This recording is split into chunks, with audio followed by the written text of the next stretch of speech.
Welcome back and Happy New Year, and it's season 2 of Blood Feud Radio. It's good to be back after a little bit of a hiatus. How you been, Rhys?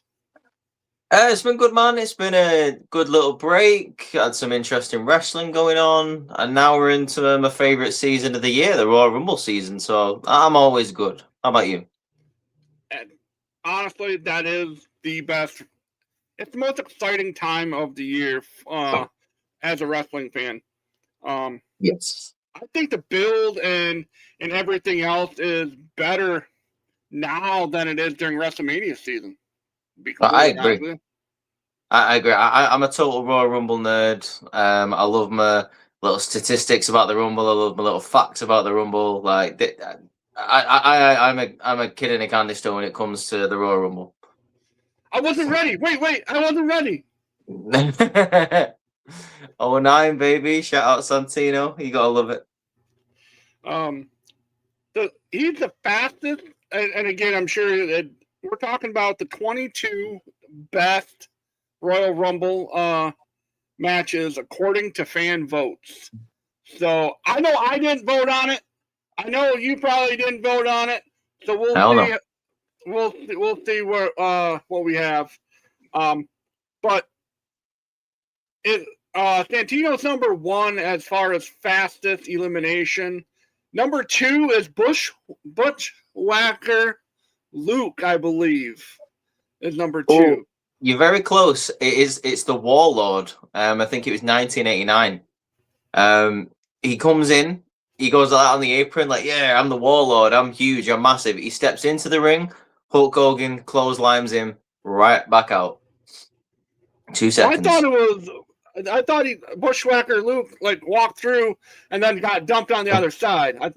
Yeah. Okay, so he's number 3. Okay, he's number 3. Yeah, Bushwhacker Luke was very, very quick. Bushwhacker Luke, he literally, like you said, walks in, and then someone grabs him on the back of the neck and just throws him onto the outside. It's hilarious. And then he keeps doing this all the way to the back. Yeah. He fucking no-sells it. It's great. Yeah, I love it. You gotta love it. Great. It's great. So the top 22 voted on by the fans through Sportster. We're just going to kick it off with number 22. They have the 2021 Men's Royal Rumble. And the CageMatch.net rating was a 6.64 for this one. I'm surprised this one's here. I mean, I know we're doing top 22, so there has to be a lot, I suppose. But 2021, that was the one that Edge won. The only Royal Rumble to take place, the only Men's Royal Rumble to take place in front of nobody, because it was in the Thunderdome, I believe. It was okay. It was all right. You had that whole spot with Randy Orton pretending he was eliminated, but he wasn't eliminated up until the very end, and then Edge eliminates him anyway. That old classic thing. But it wasn't bad. It wasn't memorable, I don't think. It had 3 returns outside of Edge. It had Christian, Carlito, and Kane. Yeah, that was the year that Carlito came back, and he was swole, dude. I don't know what's in them. I don't know what was in them apples, but he'd been eating the shit out of those apples. And he was fixing to spit in anyone's face who wasn't cool. Hell yeah! Now that's cool. That's cool. So That's number 22. Of course, Edge wins that year, goes on, and has a freaking epic match at WrestleMania. I felt that his match with Randy Orton, that just they beat the shit out of each other, and it was a lot of fun. Yeah, it was one of the. Wait, was that the same year? Yeah, it must have been. Yeah. Because I'm That was just the trying to think. pandemic year. That was the that wasn't that the year where they had that Falls Count Anywhere. I'm just trying to think because. Oh no, it wasn't. It wasn't because obviously he won the Royal Rumble. He went on to have that great triple threat with Daniel Bryan and Reigns. Yeah. It Okay. was that Yeah. year. It was that Yeah. year. That was also a really good match as well. That whole triple threat because Roman Reigns ended up just like stacking, packing, racking them up, tribal chief style. And okay, now I'm thinking, what pay-per-view was that the Falls Count Anywhere with Orton and Edge? That was That was the year before. okay. That was 2020, I believe. That was the year that they had that. That was literally like the kind of the empty arena match because that was the Mania that took place in the big training facility that they got down in Orlando. Yeah, and they did the Chris Benoit spot. Yeah. Number 21 on the list is the only 40-man Rumble match in 2011 when Santino Marella almost won. I love this Rumble. I don't know if this is controversial, but I really like this Royal Rumble. It was a nice combination of I mean, if you don't mind, I won't go into a big tangents of Rumbles that I know really well, but like obviously this is my bag. I love the Rumble. But 2011 was a good combination because they had more numbers to play with. You had a big start at the beginning, like the first 15 people coming in, where you had the new Nexus dominating. During that period of time, you had Booker T make his return. Later on in the Rumble, you had Big Daddy Cool Diesel make his return. Like you said, you had the whole Santino spot at the end. There was a big period of time in that Rumble where Hornswoggle and John Cena had a fight, just fought together eliminating people. Yeah, it was good. I really enjoyed the 2011 Rumble. CM Punk was the longest time in the match. He spent the 35, almost 36 minutes in the match. That was at the height of the where are my candy bar or our ice cream bars? It was, yeah, literally just before that, because I don't know if you remember the pipe bomb. I believe CM Punk is wearing a Nexus armband during the pipe bomb. He's representing the new Nexus just before he goes into that year's 2011 Money in the Bank, and then obviously the Nexus kind of disbanded them. But before then, yeah, he was this was around the time that he was getting the old Nexus members to go through those trials to join his new Nexus. You had Husky Harris, obviously Bray Wyatt. You had Mason Ryan that was in his Nexus there. Yeah, and you obviously had a couple members of the core that were fighting with the new Nexus in this Rumble as well. So yeah, it was a cool time to be a faction fan in 2011. And it was also a cool time to see Hornswoggle team up with John Cena to take out the Nexus. Goddamn right. You had a bit as well where he ended up giving an FU to Tyson Kidd. Amazing. So Alberto Del Rio won that one. Number 20. So we'll say 21 or 22 and 20 were their honorable mention. Yeah. Number 20. We're in the top 20. Rey Mysterio in 06, the 06 Rumble. That, to me, he put on an amazing show. I'm really surprised that we're talking about this one so early in the show at number 20. I thought this one had a lot of really nice spots, and it did what any Rumble should do, and showcased a guy going over an hour in there and winning it. Freaking awesome to see a small guy, a dude his build win a Rumble and being practically in the top two to start the goddamn thing. 100%. I still get emotional when I watch this match. When he comes out in the lowrider at the beginning, like I still get a bit teary eyed, man. And then when he gets on, like he stands up on the seat and he like gives a little shimmy with the Eddie Guerrero t-shirt on, like. Dude, how can you not love that? I mean, even Triple H kind of broke character in the ring as well when he was watching him come out. Got a little fact here for you about the 2006 Royal Rumble. This is the only time ever in the history of the Royal Rumble, Matt, that someone eliminated the person who came in at number 1 and the person who came in at number 30 and went on to win the whole thing. That was Rey Mysterio eliminating Triple H and Randy Orton in the same match. Oh, wow.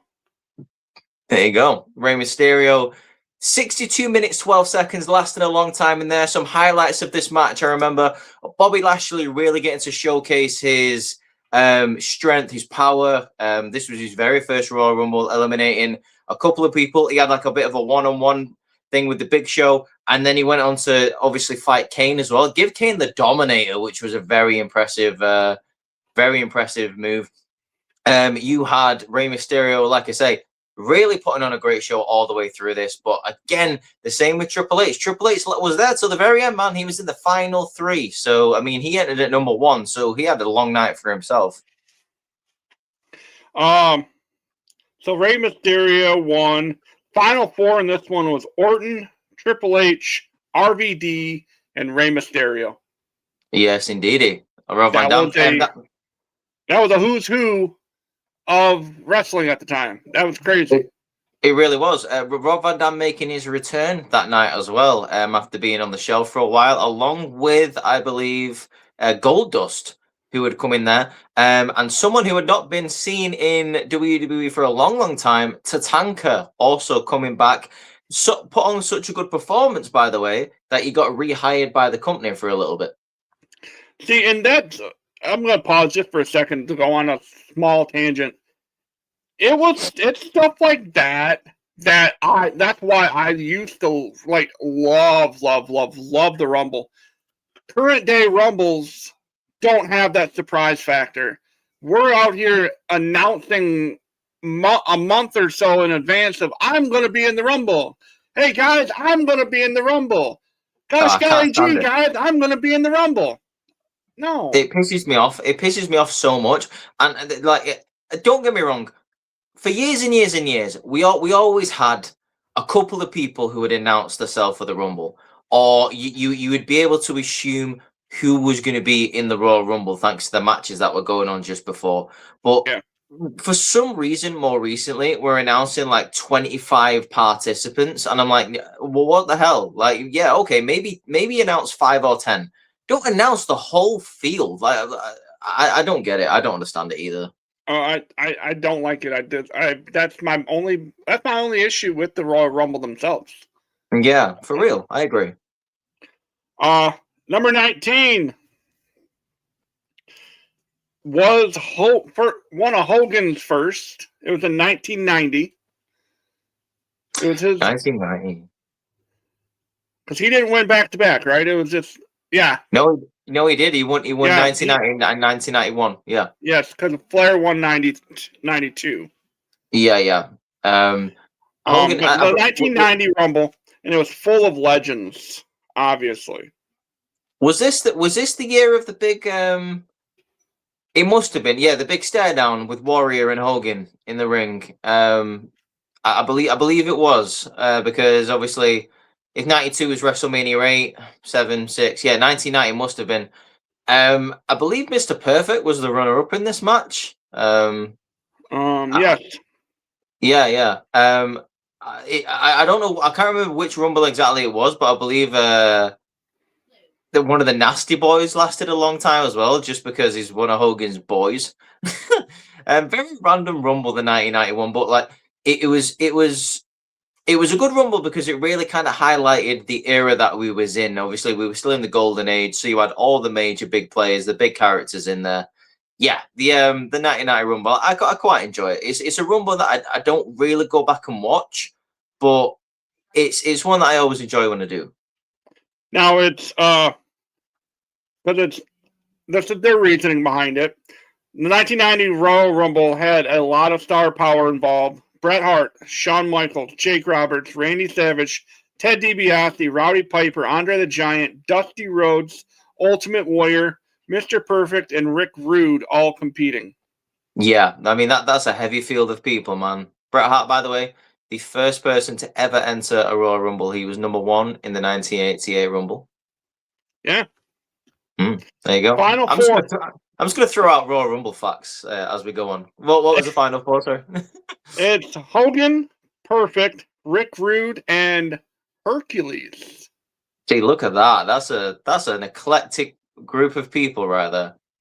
Hercules is probably, I mean, not to veer too far off. Hercules is one of those, like, he's definitely one of those underappreciated and undervalued guys in the roster at that time. I agree. I believe if there was probably more mid-card titles around at the time, I think Hercules probably would have held 1 or 2. Okay.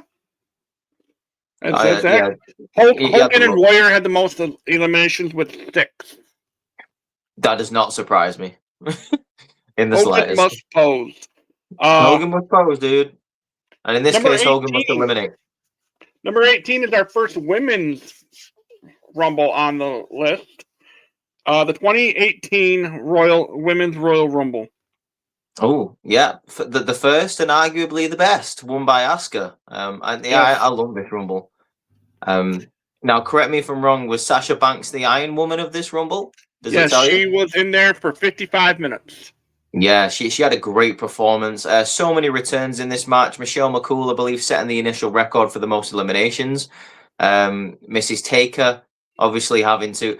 Michelle must pose. I suppose you could say. Michelle must pose. Yeah. Asuka... I believe it came down to Asuka and Nikki Bella, which really is the definition of one generation really getting rid of the other one, thank God. Now, was this the one? Because I remember one of them. I don't know if it was this year or in the 19, where either Beth Phoenix or Natalya got busted open. Yeah, that's a good question. I have a feeling it might be this one, and you're right. I do remember that. I think it might have been this one. I'm not 100% sure on that. But yeah, I do remember the face being up. Yeah, nose? It might have been a broken nose. Yeah. But this one, we had Lita, Trish, Tori, Molly Holly, Michelle McCool, had both Bella twins coming back. And the final 4 in this one was Asuka, Nikki, Brie, and Sasha. Wow. What a time to be alive. The Bella twins. Get them out of my Rumble, dude. Get them out of my wrestling, please. Sasha Banks. Bring them back once a year so you can have someone in the Rumble. You know what I mean? Like that's all they're needed. They don't need to be full-time wrestlers anymore. They're mothers, they're whatever they want to do. Go do reality TV, go do Dancing with the Stars, go do cooking shows or whatever the fuck. Just don't come back to wrestling. You're done. Go away. That's my favorite go when it comes to the Bella twins. Go make your wine or whatever. Anyway. Yeah. But number of most eliminations, Michelle McCool had 5. Let's see. Ronda Rousey made her debut that night. In the most awkward way possible. Like she comes out, literally points at the WrestleMania sign for like what seemed like an eternity, and then walked away again. It was very odd, very strange. So number 17 rolls around. This is the 1997 Stone Cold Steve Austin wins this one. I'm a little bit disappointed in this pick because I would have had this a little bit further down for me. I enjoyed this match a lot. This was the true definition of WWE in 1997. You had a lot of people coming in from AAA. You had Mil Mascaras in this match, eliminating himself famously because he didn't want anyone to eliminate him. You had Piero in this match. You had quite a lot of people from AAA in this. Vader's second ever Royal Rumble appearance. I believe he was one of the final four that was in this match. Him, Taker, Brett, and Austin, if I'm correct. Very controversial ending, as we all know, because it really should have been Bret Hart that won this match, but the referees did not see Austin go over the top rope. So he came back and eliminated all the other three guys that were in there. This was the year, I believe, that Austin went on a tear. That there was a point in this match where Austin literally just threw out people one by one. Very, very cool. Very good match. Probably my favorite segment in this match, like comedy-wise, is where Jerry comes in. Before he does, he says, "It takes a king," gets in there for 4 seconds. Brett punches him over the top rope, walks back over to the commentary desk and says, "To know a king," and then just no sells the fact that he was in the Rumble whatsoever. Well, so he wasn't. He wasn't. So good. The 97 was the 97 Rumble. Was that in Texas? I am struggling with this now. It was in Texas. The main event that year was Psycho Sid versus Shawn Michaels for the WWE Championship. It was I believe it was San Antonio. It was the hometown of Shawn Michaels. Okay, so that was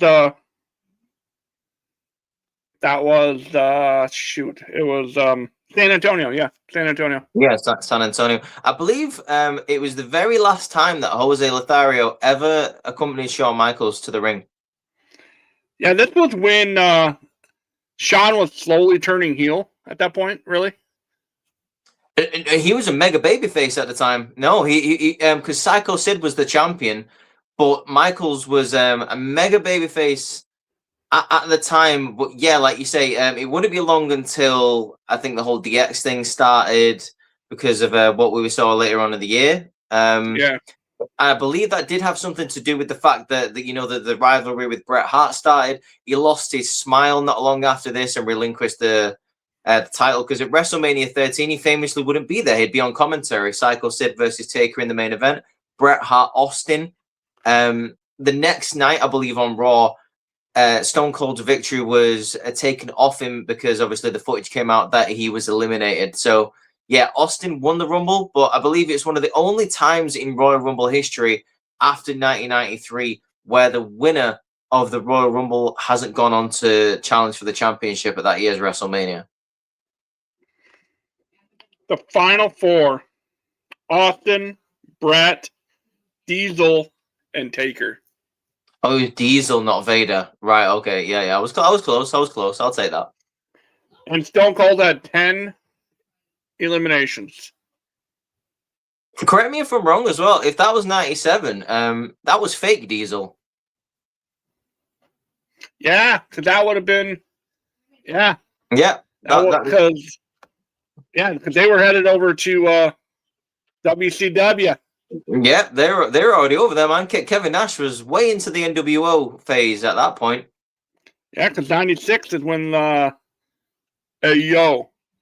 You know who I am, but you don't know why I'm here. Yep, that's the one. Yeah, fake Diesel, fake Razor were both in this match.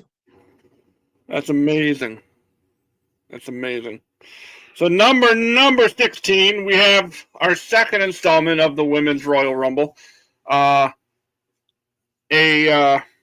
Belair becomes a star in the 2021 Women's Royal Rumble match. That's number 16 on the list.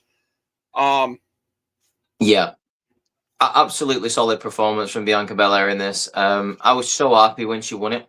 This really started off Bianca Belair's run of great WrestleMania matches as well. I don't really know what else to say about the Women's Royal Rumble in 2021, except it was solid as hell.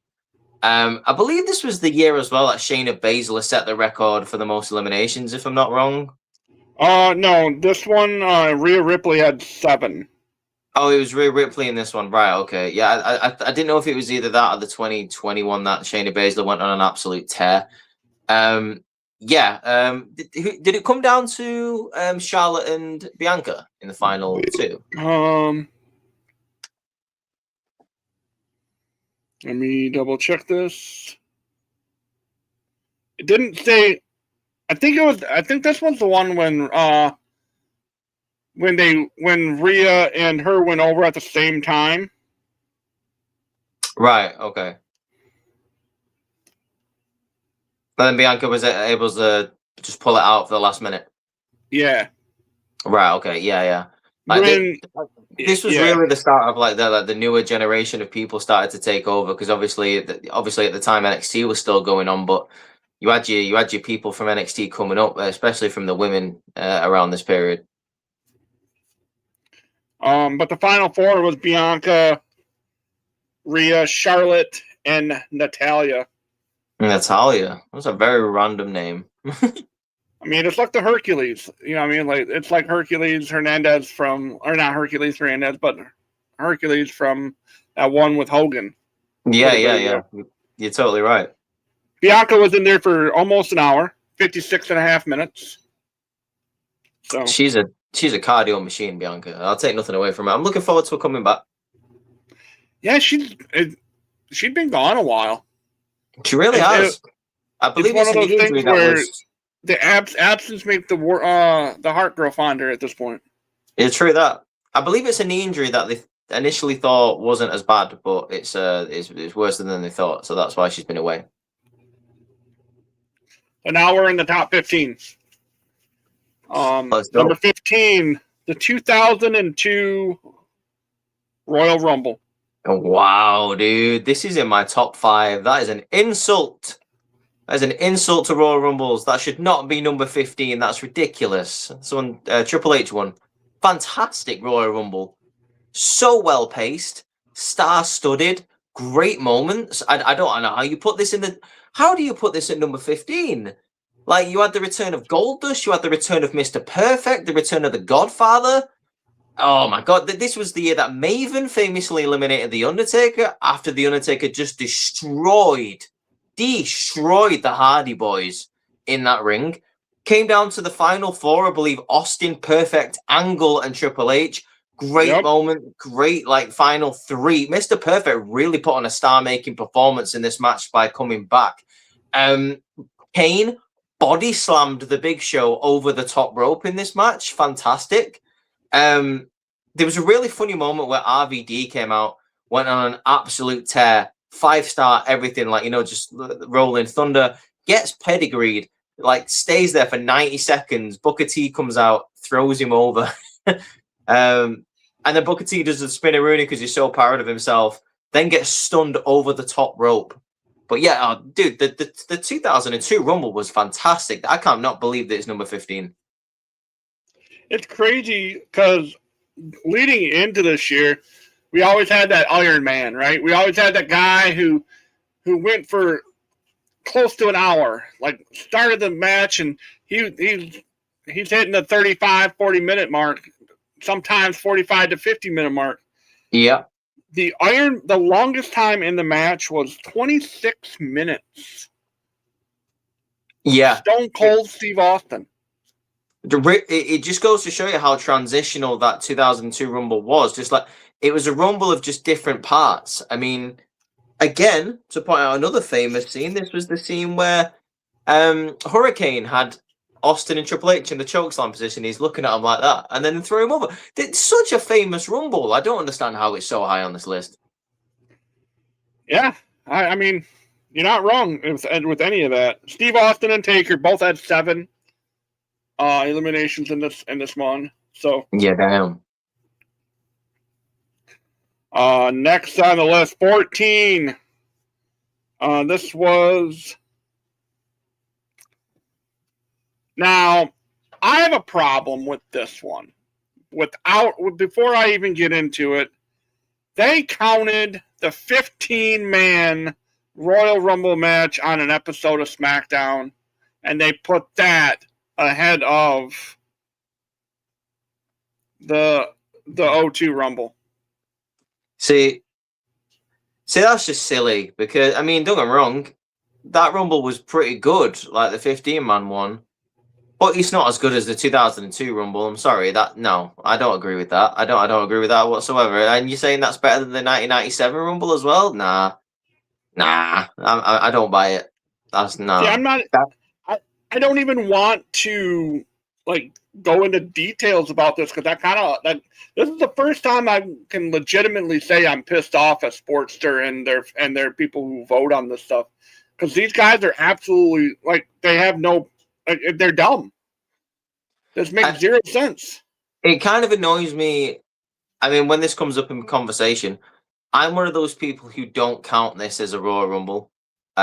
Just because I only count Royal Rumbles that I run Royal Rumble pay-per-views. I just don't count this. I'm sorry. I know some people will be pissed off about that. I don't count this as a Royal Rumble. I like the match for what it is, but I don't count it in my lists. To me, this is a battle royal more than anything. This isn't. Yeah. Well, yeah. It's Well, about a Royal. Eddie Yeah. won the damn thing. Eddie won. In the final four was Kurt, Rikishi, and Billy Gunn. Yeah, that's just whatever. Oh, No. okay. Moving on. 13. The 2016 Royal Rumble. Marks the second time that the WWE Championship was on the line at a Royal Rumble. What? This match was rubbish. It was rubbish. Like the person who was the champion, Roman Reigns, sat outside for most of the match. Like the League of Nations came out and attacked him. Triple H won it when it should have been Dean Ambrose. Oh God, no. I don't. I thought this match was rubbish. The fact that you put this ahead of the 2002, are you insane? Hell no. No. I don't even acknowledge that. That's bullshit, dude. From 2013 till about 2016, them run of Royal Rumbles were dog shit. No, I don't even know what else to say about that. It was a rubbish Royal Rumble. Just tell me some stats about it, I suppose. Final four, we all know Triple H, Ambrose, Roman, and Sheamus. Oh wow, that sounds amazing. Roman Reigns, like we said, he was Iron Man here. 60 minutes. Of course he was. He spent about 45 minutes on the floor. And then Roman Reigns and Braun Strowman both had 5 eliminations, and they were the top dogs in that. Moving on. Wow. I don't even want to. Okay, the Sportster is now living up to the hype we talked about away from the show. I believe.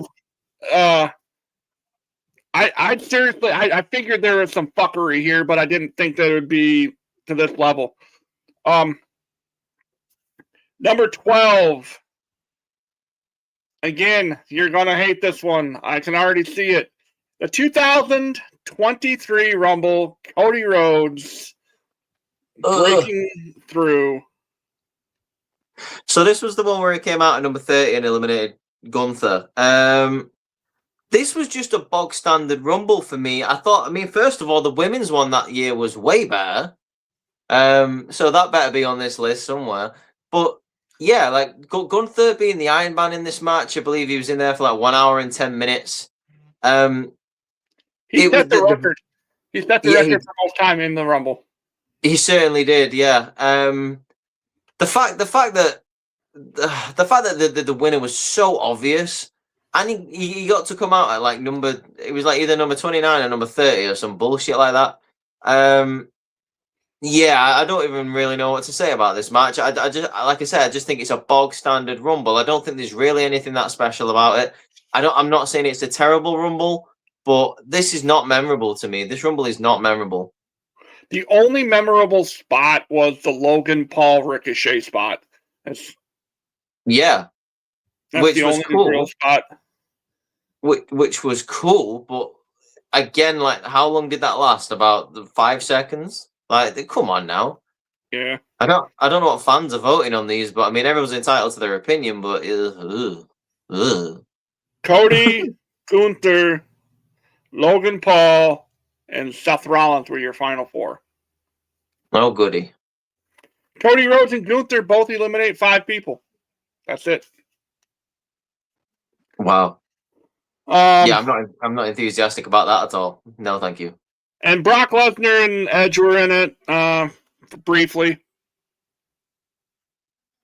What was Brock in that one? Really? I don't even remember that. Wow. Yeah, because it said the middle portion of the match was predictable, not perfect, with only short cameos from names like Brock Lesnar and Edge.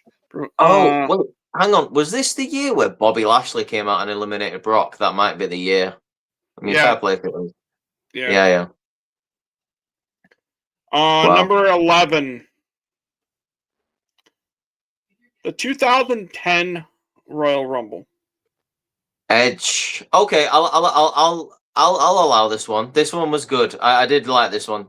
This was the start of where CM Punk did his sermon for about 4 or 5 people coming out. That was great. I really enjoyed that bit. You had the famous bit here where Beth Phoenix eliminates the Great Khali. Fantastic. Was that the kid spot? It was, yeah. You had the really, really cool story of Shawn Michaels just being absolutely desperate as hell to win the Royal Rumble. The really cool bit where he gets eliminated by Batista, but you can see him try to hang on to the ropes. And yeah, that bit's great. Batista putting on a good performance in this match. Cena, great performance in this match. There's a really cool spot where Michaels and Triple H are in there. Cena comes out and it looks like it's going to be a 2-on-1 situation. And Michaels just super kicks Triple H over the top rope, which really emphasizes how desperate Shawn Michaels is to get to WrestleMania to face The Undertaker one more time. Jericho being eliminated by Edge after him kind of betraying Edge. You know, at one point, them two were tag team champions, and then Jericho just lambasted Edge for being injured and then moving on to a totally different tag team partner. Yeah, this was a good Rumble. I enjoyed the 2010 one. Batista was the final entrant. Yes. The final 4 was Edge, Cena, Batista, Shawn Michaels. That's a who's who. It was great. It was really, really good. Longest time spent in the match. Again, one of the shorter ones, 27 minutes. That was John Cena, and most eliminations was Shawn Michaels with 6. Oh, nice. And they said that this is, as far as time-wise for the Royal Rumble match itself, was one of the shortest in the history. It didn't quite reach an hour. Really? Okay. They don't give me a specific time, but they said it was just a little bit shy of an hour. Right. Okay. No, I didn't know that. That's interesting. So we're heading to the top 10. Let's go. These better be strong. You've got Number a good, 10. nice, eclectic list to pick from here. Number 10, Royal Rumble 2003. Brock Lesnar. Nice. Okay. Yeah. This was a good one. I wouldn't say I would put it ahead of 2010, 97, or 2002, but yeah, this was decent. Again, this was really Brock Lesnar's show, coming out to see, like, you know, how insanely over / powerful he was. Great segment here where he eliminates both members of the world's greatest tag team and then throws Matt Hardy on top of them. Maven tries to eliminate The Undertaker again to do 2 years in a row, but it backfires, completing the whole year-line story. That was cool. John Cena coming out to coming out and rapping, which was amazing. Kane, Rob Van Dam put on some good performances. I believe this was Batista's first Rumble as well. Just thinking about the very start of this Rumble was the cruiserweight / the tag team division of SmackDown really getting to show off Eddie, Chavo, Ray, Edge, all in there fighting each other. The really famous story in this match was Chris Jericho had the opportunity to pick any number in the Royal Rumble to come out, he wanted to pick number 30, but Shawn Michaels, Vince McMahon put Shawn Michaels in at number 1, so Chris Jericho picks number 2, and he screws Shawn Michaels, the famous Christian pretending to be Jericho, and then Jericho coming in from behind, throwing Shawn Michaels over. This was a fantastic Royal Rumble.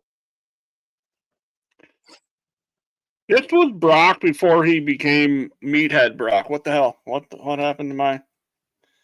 Yeah, this was Brock Lesnar. This was the road to WrestleMania 19. And when he'd go on to have an amazing match with Kurt Angle. The year before, actually on the same night, to be honest as well, he just had a match with the Big Show. The winner gets into the Royal Rumble. This is paying off a story from Survivor Series 2002, if you remember, where Paul Heyman turned on Brock and aligned with the Big Show to give the Big Show the WWE Championship. A couple of months before this, obviously, Brock, like I said, had an amazing rivalry with The Undertaker. So yeah, this was like the Brock show, like for these couple of months. All right, going back to my old school lighting because my ring light just died on me, but we'll press on. Number 9. Oh, Final 4. Hold on. Final 4. Brock Lesnar wins. Taker, Kane, Batista. Yes. Chris Jericho had 39 minutes in the match. He was the Iron Man that night. Yeah, he was in there for a while. And he had the most eliminations. He had 6. Oh, okay. I didn't know he had 6. That's cool. That's impressive. Yeah, for a long time in this match, by the way, it looked like one of the most painful like knots I've ever seen. He had like a knot right between his eye right there. And it's because Tommy Dreamer came in and absolutely kendoed him right in the face. I think it was by accident, but he had like a massive knot in between his eyes. It looked bad. Oh, yeah. Yeah, I do remember that now that you mentioned it. Number 9, the 2009 Royal Rumble. And that one was stolen. The show was stolen. The match was stolen by Randall Keith Orton. It was. Great story going into this as well. He killed it. He had an absolute just insane match. He really did. There was a segment in this match where I know quite a lot about this Rumble. I know the Iron Man was Rey Mysterio. I think he was in there for a long time. I'm 90% sure it was Rey Mysterio. Now that I've said it, I'm not sure.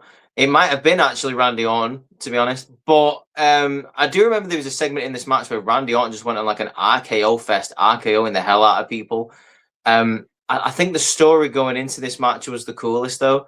Obviously, because I believe the week before on Monday Night Raw, this is where Randy Orton punted Mr. McMahon. And it was all up in the air whether he was going to get fired.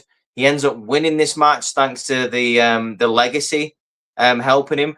I really love the story at the end of this match. The final people in there with the Big Show and the Undertaker that were having a hella cool rivalry by themselves over on SmackDown. Then you obviously had Triple H and Legacy fighting each other. This all kind of blended into a spot where Undertaker and Big Show are on the apron, and then Randy Orton RKOs the Big Show and he falls out of the ring.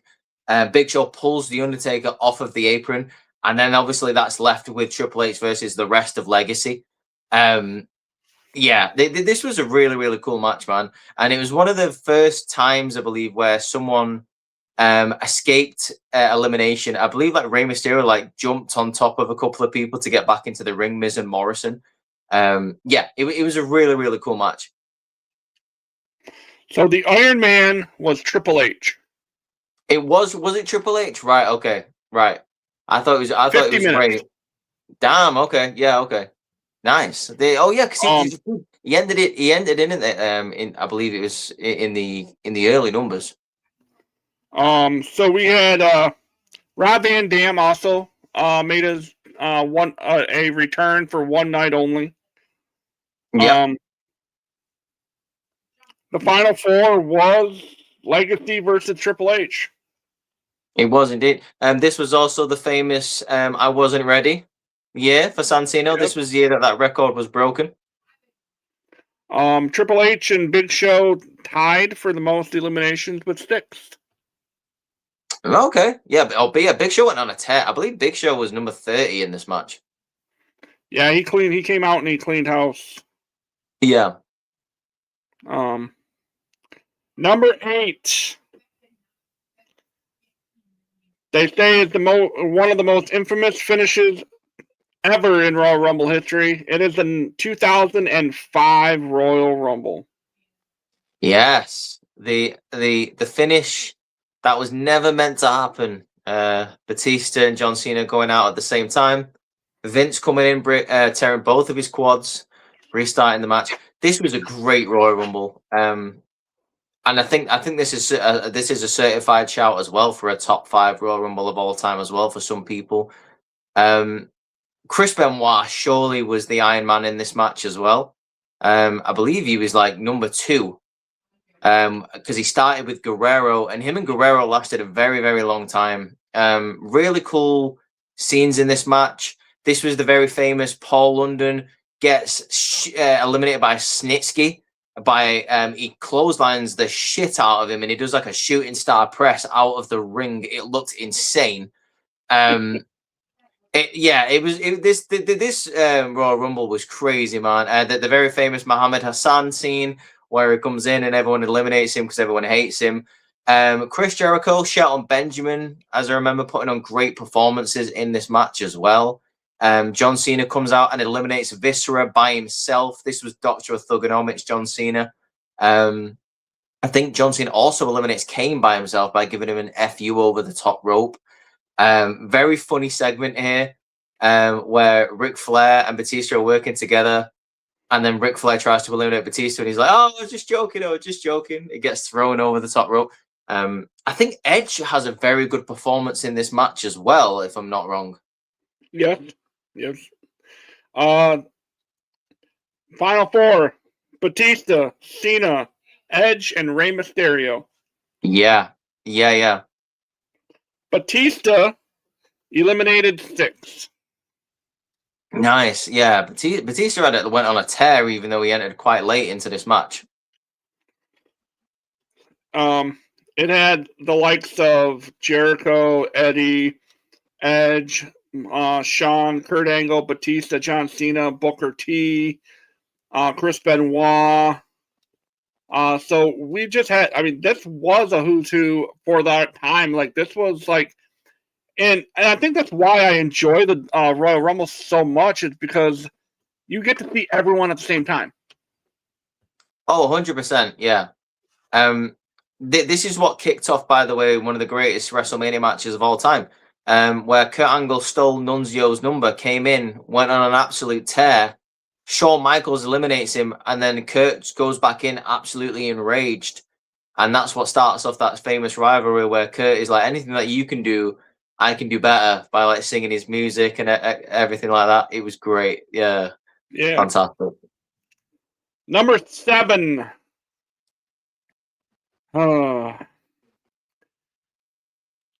What era did you say was absolute crap?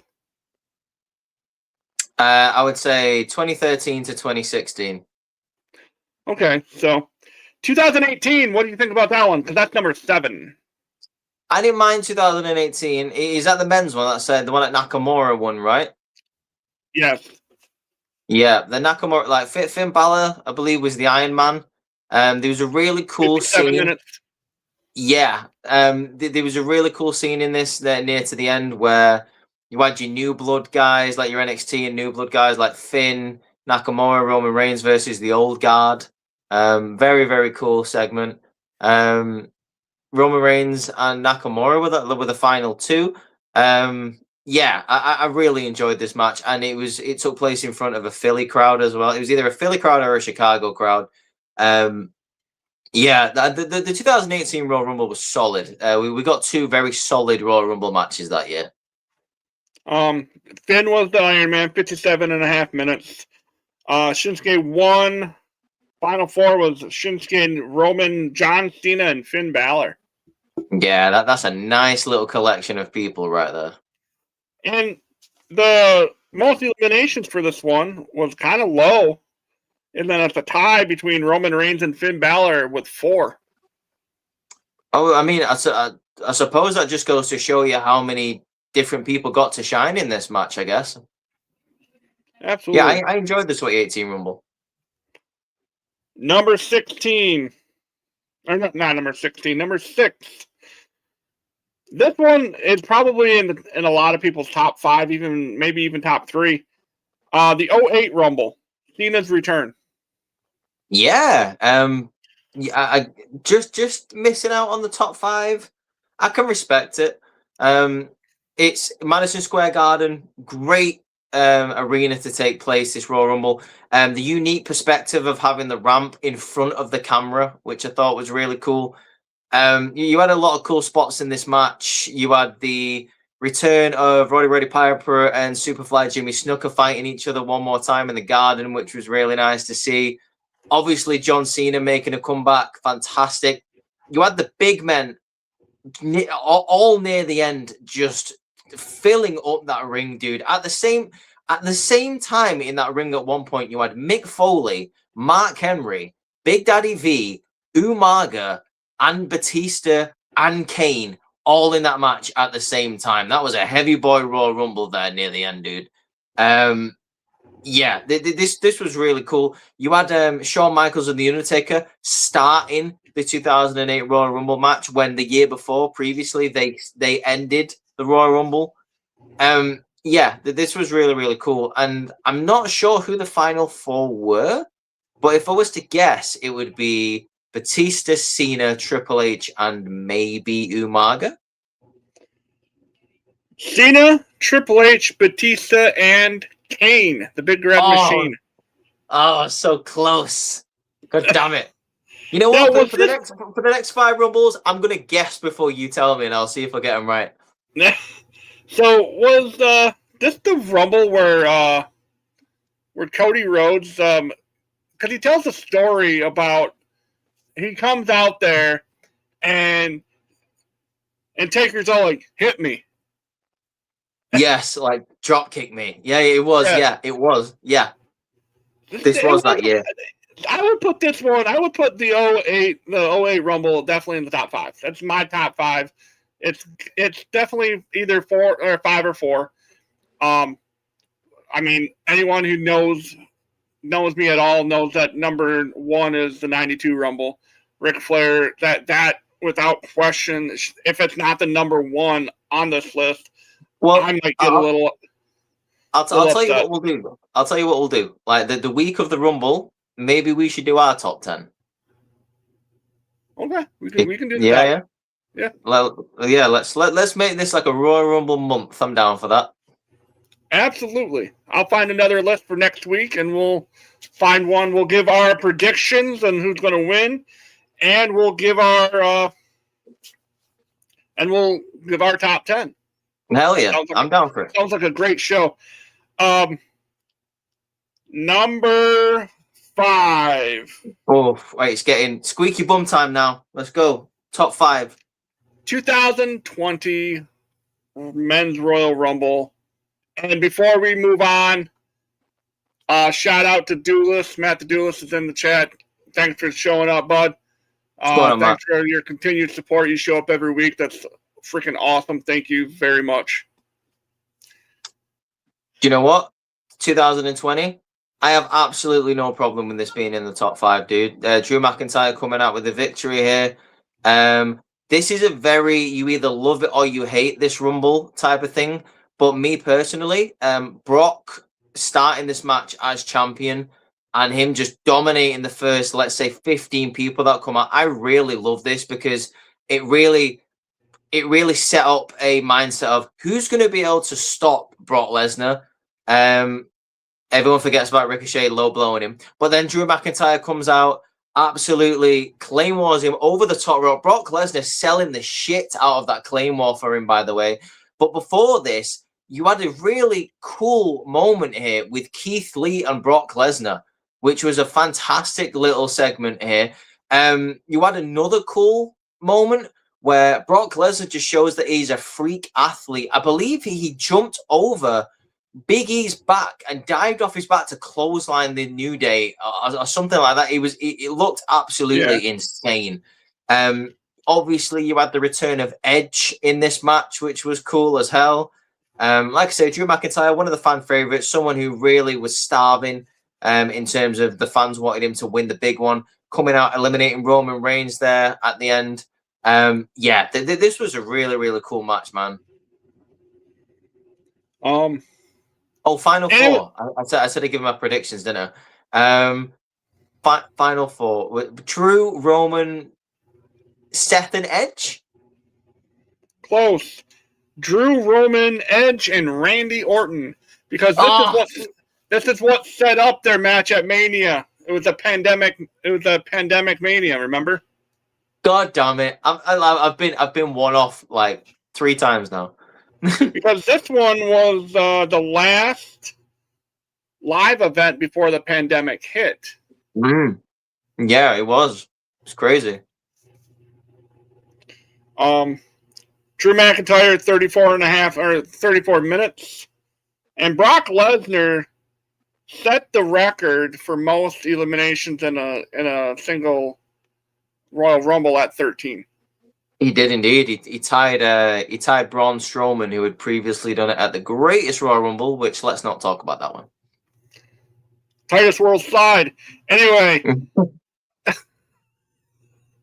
Hoorah, hoorah, hoorah.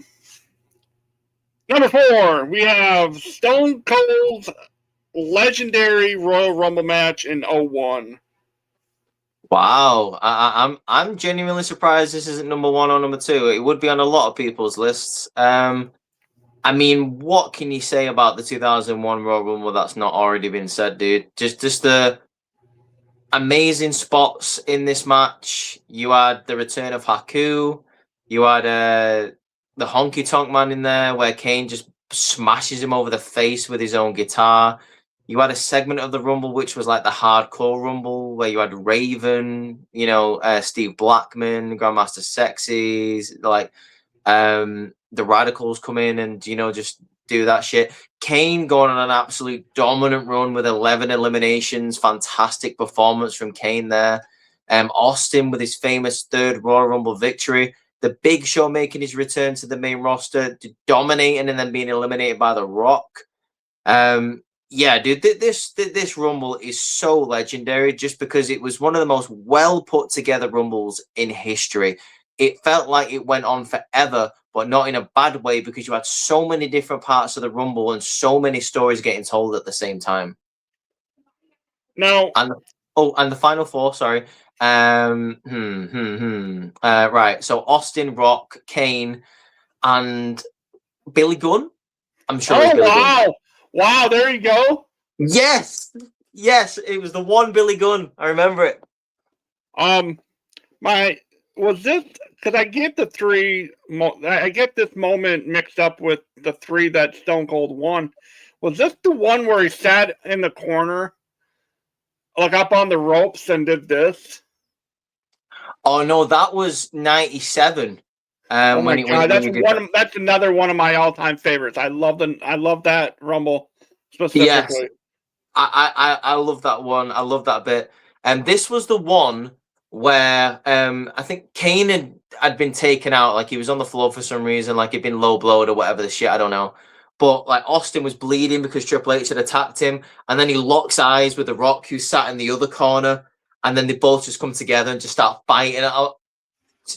Beautiful, like just chef's kiss performance from both of these people. 2 people just know how to work together, the chemistry, the combination, and Jerry Lawler and Jim Ross just putting on an amazing commentary performance throughout this Rumble. Number 3. Oh, here we go. The 2004 Royal Rumble match. 2004, right? Okay. I can only guess what's going to be number 2 and number 1 then. But 2004, I respect that choice. Benoit wins it. He's got to be the Iron Man, surely. Last eliminating in the Big Show. Randy Orton. For me, this was Randy Orton's like real proper like testing ground. I know he'd already had a great 2003. But Randy Orton 2004 was fantastic, heading into WrestleMania 20 as Intercontinental Champion. peak evolution Randy Orton. Him and Benoit really just controlling the ring for the entire match. Some highlights of this match: Goldberg just spearing the shit out of Nunzio, like taking him halfway across the ring. It looked awful. It looked terrible, but great at the same time. Then getting eliminated by Brock Lesnar, setting up the greatest WrestleMania match of all time. You had Kane's bit where he was dominating, and then the Undertaker's gong hits, distracting him. One of the greatest segments in Royal Rumble history, where you had Ernest the Cat Miller come out and start dancing to Somebody Call My Mama, which was amazing. Yeah, there's again just a solid Royal Rumble. Like the final four. Now, I believe Big Show, Benoit, Angle, and I'm going to say Jericho. Boom! There you go. You got it. I got it. Yes, Yep. I got it. Yes. And this also saw Mick Foley stealing Test's spot. Yes, it did. Eliminating himself and Randy Orton. Oh, and then just a sick chair shot from Randy Orton. I don't know if you remember this, but like then they started fighting on the outside. Dude, go back and watch that segment again. Randy Orton just gives Mick Foley one of the most sickest chair shots I have ever heard. It echoes around that entire arena. It's awful. But the final four and the final six, like, was really a who's who of who is in the company at the time. Like I say, you had the final four, which you just mentioned, and the other two people, I believe, was Cena and Rob Van Dam, which was dope. So we are at number 2. And this is where they put the 92 Rumble. Wow, which means I know what's going to be number 1, and I'm not sure how I feel about that. The 92 Royal Rumble, dude. I mean, you and me know how much we love that 92 Royal Rumble. So good. It was so good. In my eye. This is the greatest moment in my life. So good. The real MVP, the real Iron Man of this match was Bobby the Brain Heenan. So good. Ric Flair winning the WWE Championship for the first time ever. There was something on the line in a Royal Rumble. The year afterwards, the winner would go on to main event WrestleMania. That would be the stipulation. But this is the first time that something was on the line at a Royal Rumble. Ric Flair just got the cardio on that man that year. And he wasn't a young man then either. I mean, we're talking 1992. Let's say even if he was 38 then, like the 38 then isn't the 38 now, you know? So shout out to Ric Flair for having the stamina to do that. Just the star power that was in this Royal Rumble is unbelievable. Like just the amount of people that, like, this really shows the era that we was in at the time. You had Savage, Hogan, Sid, British Bulldog, Ric Flair, Roddy Piper. Taker was a young Taker.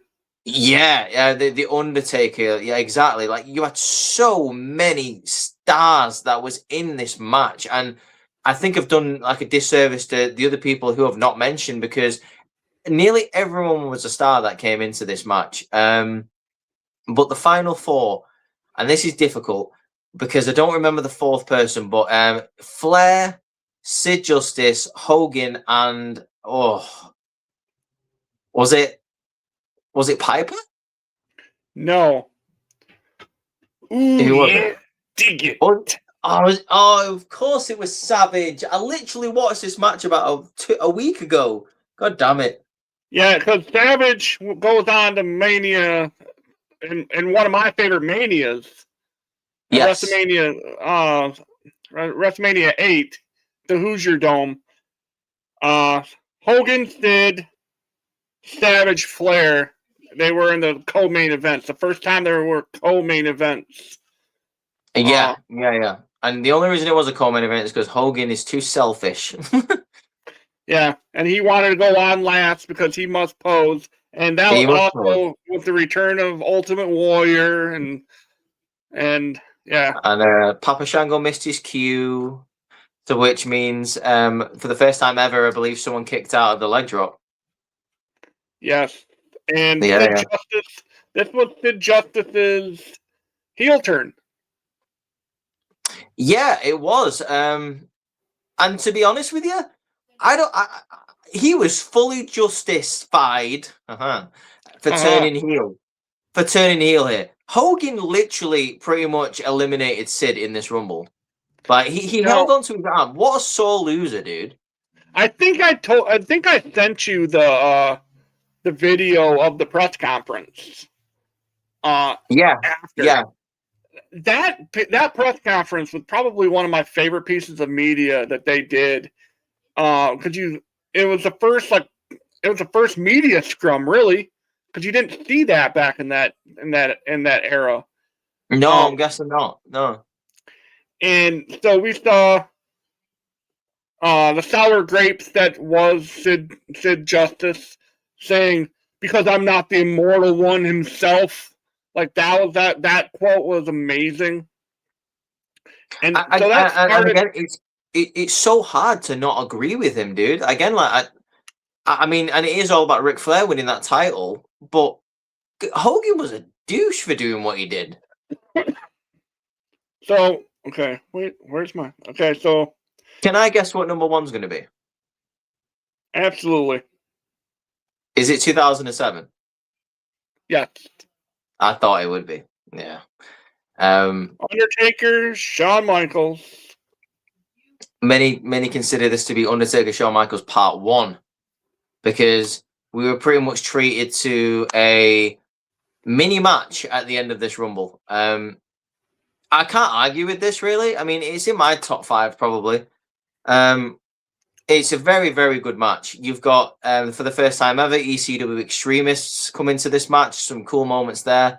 Kane choke slamming Sabu through a table to eliminate him. This was the year, by the way, that Kane broke a record of the most times appearing in the Royal Rumble.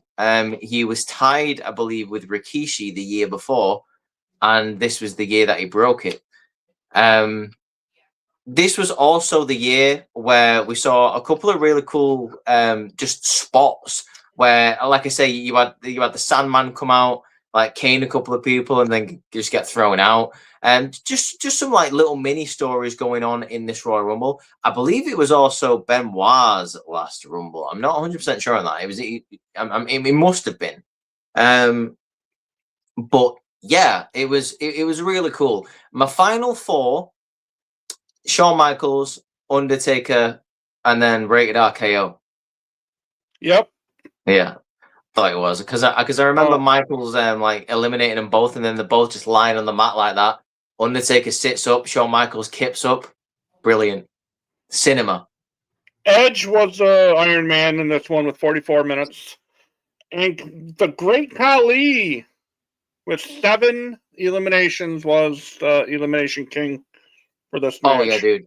This was when Great Khali was still being taken seriously as like a credible threat. He came out at like number 27 or number 28 and just threw people over that top rope. He was just dominating. And then Undertaker got rid of him.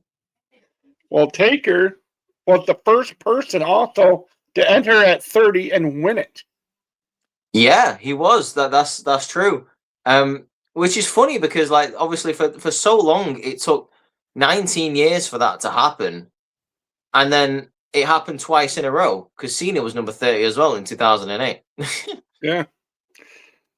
If it's not broke, don't fix it, right? I mean, yeah, for real. Yeah, this was great. I don't know about you, Matt. I don't know about your thoughts on this. Obviously, you can give me them. I did love the 07 Rumble. I do think it was fantastic. I think it's just for sentimental reasons. I like the 92 better. I still put 92 at number 1. 07 was definitely top 3, 2 or 3. But it's for me, 92 is always going to be number 1, and then everyone else afterwards. We can't argue with that. It's because of it was because of the taboo moment that a WCW guy came into our world and took our title.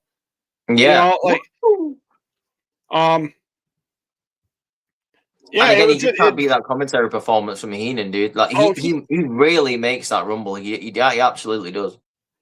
Heenan, that era Heenan was bar none the greatest commentary guy. The greatest heel commentator ever is Bobby the Brain 100%. Heenan. Been the best president since Noriega. Williamstown. It goes. It might like. Yeah, I met Booker. I met Coco Beware's mom last night. Her name's Tupper.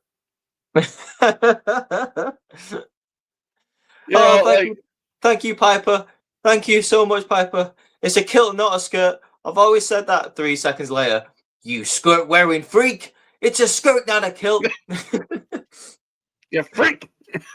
He's so good. He's so good. This is the little thing. It's not fair to Flair. He's not fair. And he keeps asking Gorilla, how long has he been in there now? How long has he been in there? And like Gorilla Monsoon just keeps telling him the amount of time. And he goes, that's enough. Just give him the title. He's deserved it. He's earned it. Give him the title. See, I knew he was going to do that. So that's week 1 of Royal Rumble month. I hope you guys enjoyed it as much as we enjoyed talking and reminiscing about the years past. I'm sure I will find a different Royal Rumble list coming, and maybe we'll just talk about non-Royal Rumble matches next week. Yeah. And we'll go from there. Again, thank you, Matt Doolitz, Devin T5N. Thank you for showing up. I appreciate it. Thank you for whoever's going to watch this at a later date. Appreciate all the views and the support you guys give us. Again, like I say every week, Rhys, thank you for being the greatest co-host I've ever had that isn't a blood brother. I will say that. Cheers, man. I appreciate that. Thank you. You were most definitely my favorite British person on the face of the planet. Hell yeah. I'm everyone's favorite British person. Yeah, you better be. I mean, come on. I'm really excited for 2026. What not just for us, but for the world of wrestling. Yeah, we're off to a good start. I'll go admit we're off to a great start. Javon Evans for world title picture. Please make that happen. And I'm a day late. I'm a day late with this. This one goes out to our good friend Sean. Yesterday we missed out on a great holiday here, a great national holiday here in the States called Tessa Blanchard Day. It was 6 years ago to yesterday that Miss Tessa Blanchard became the first woman to ever win a men's major title in a wrestling promotion. Wow, that's what an amazing feat. Like, well done to her, dude. And I know how much of a big fan Sean is. So, like, you know, hats off to you, man. I hope you had the best day ever. Right now, Sean is throwing stuff in his house. He's rearranging furniture as we speak. Why? Did he forget about it as well? Oh no. Oh, I'm Sean. I'm sorry, man. Dun.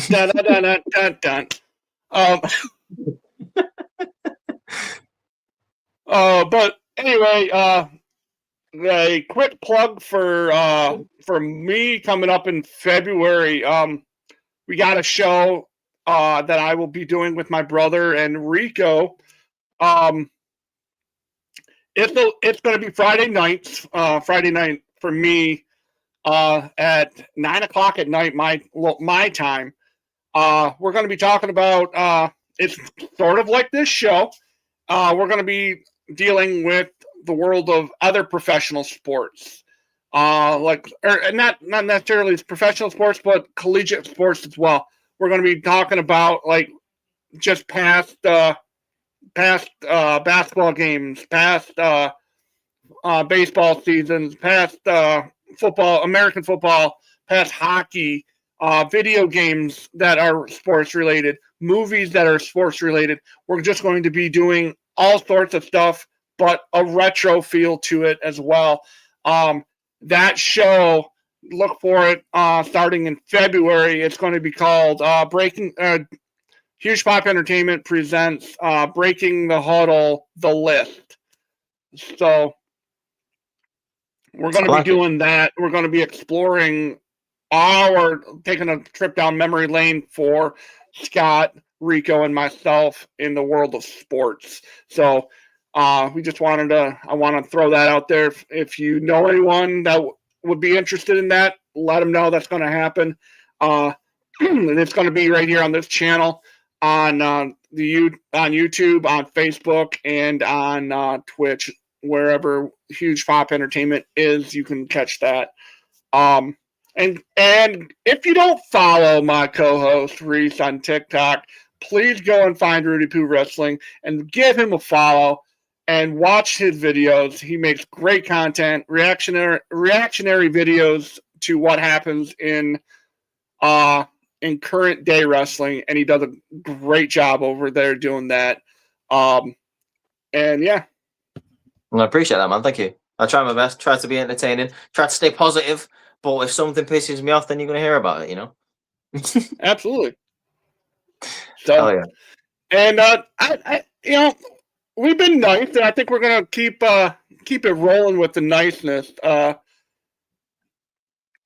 Again, just tune in next week. We're gonna have I'm gonna find another list. We're gonna run it down, and then maybe we'll run it down even further and run it into the ground, because Sportster, you know what? I think we might have to fire them after this season.